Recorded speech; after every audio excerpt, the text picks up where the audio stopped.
শীত পড়তেই আবারও বাঘের আতঙ্ক শুরুতে কুলতলিতে। লোকালয়ে বাঘের আতঙ্ক ঘুম কেড়েছে কুলতলিতে। শীতের তীব্রতা যতই বাড়ছে ততই সুন্দরবন লাগোয়া গ্রামগুলিতেই বাঘের আতঙ্ক বেড়েই চলেছে। কুলতলির মইপিট কোস্টাল থানার শ্রীকান্তপল্লী এলাকায় বাঘের পায়ের ছাপ দেখে আতঙ্কিত গ্রামবাসী। আমরা সকালবেলা উঠে দেখলাম মানে বাড়ির ধারে একদম সাইডেই মানে বাঘের ছাপ।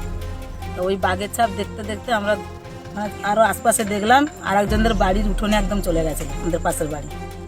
এবার ওই ছাপ দেখে দেখে আমরা চারদিকে মানে সব খোঁজাখুঁজি লোকজনকে ডাকাডাকি ফোন টোন করা হচ্ছে। এবার আমাদের তো ভয়ে আতঙ্কে আমরা প্রচণ্ড আতঙ্কে এসেছি মানে আছি। সামনের বছরও এখানেই বাঘ পেরিয়েছিল। সে 3 দিন ভোর তো মানে প্রচুর লোকজন মানে থানা কোস্টাল থানা আমাদের বাড়িতে কিশোরী মোহনপুর। এবারে প্রচণ্ড আমরা ভয়েতে থাকি, রাতের ভিতরে বেরোতেই পারি না। এবার সেই বাঘ এবার সরে সরে যে আরেকটু সামনের দিকে চলে গেল। আবার কিছুক্ষণ পরে দেখছি আমরা সেই বাঘ আবার হাঁটতে হাঁটতে পাশ থেকে নদীর পাশ থেকে মানে এদিকে আসছে। তো এখন অবধি বড় বড় তো পা পড়ে আছে। এই আমাদের বাচ্চা কাচ্চাও স্কুলে যাবার প্রচুর সমস্যা, মানে ভয়ে আছি কিভাবে কখন কখন গায়ের উপরে এসে পড়ে কি আতঙ্ক। মানে বাচ্চা কাচ্চা নিতে আমরা থাকি না সবসময় নেই। এবারে এই ভয় আমরা চাই যাতে মানে ব্যবস্থা নিক সবাই মিলে। খবর দেওয়া হয় নলগোড়া বন দপ্তরকে এবং নিকটবর্তী কুলতলির মইপিট কোস্টাল থানার পুলিশ কর্মীদের।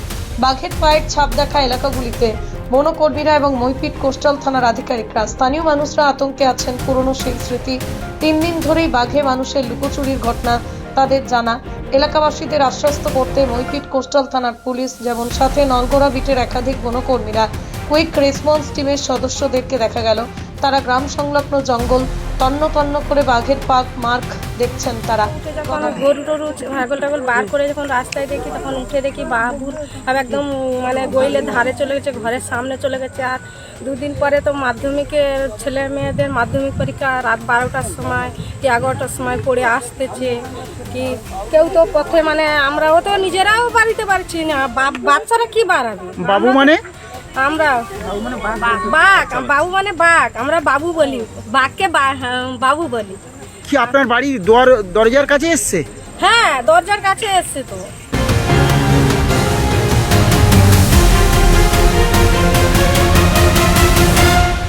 আপনারা দেখেছেন বাঘ? হ্যাঁ হ্যাঁ, বাঘ শুয়েছিল ওপারে। হ্যাঁ, তারপরে আমরা দাবড়াতে ওরা এসে আর ওই খাল পাড়িয়ে একদম বগড়ায় গিয়ে ঢুকে গেছে।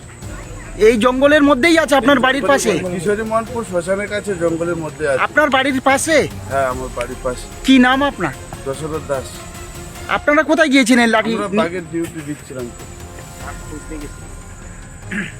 বাঘ যাতে পারিয়ে ও গাঙের ওপারে পার করে যায় সেই চেষ্টা করছিলাম আমরা। বাংলার সঠিক খবর সঠিক সময় জানতে ফলো রাখুন RN TV বাংলা।